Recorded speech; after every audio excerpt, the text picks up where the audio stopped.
Okay, now that we've gone over the history of A/B testing, let's start diving into our example. Throughout this course, we'll use an example of an online education company sort of like Udacity. Let's just call it Audacity.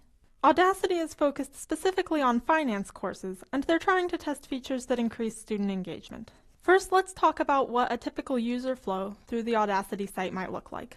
You would probably see that the largest number of users visit the home page. Then a subset of those users might explore the site by looking at a few different pages.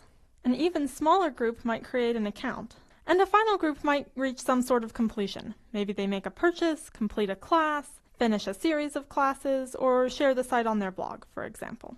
This type of flow is often called a customer funnel, and it's a common idea for websites.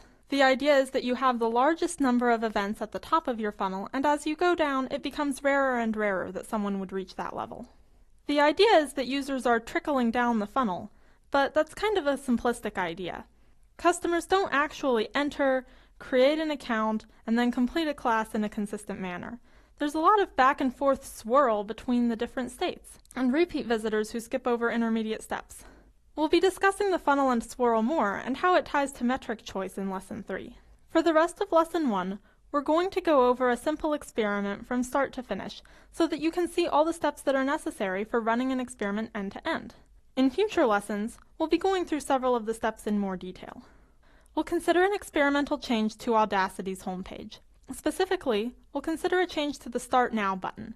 If users click this button, they can see a list of Audacity's courses. In this experiment, we'll make a simple change, making the Start Now button pink instead of orange. So a first pass hypothesis for our simple experiment is that changing the Start Now button from orange to pink will increase how many students explore Audacity's courses. That is, move on to the second step of the funnel.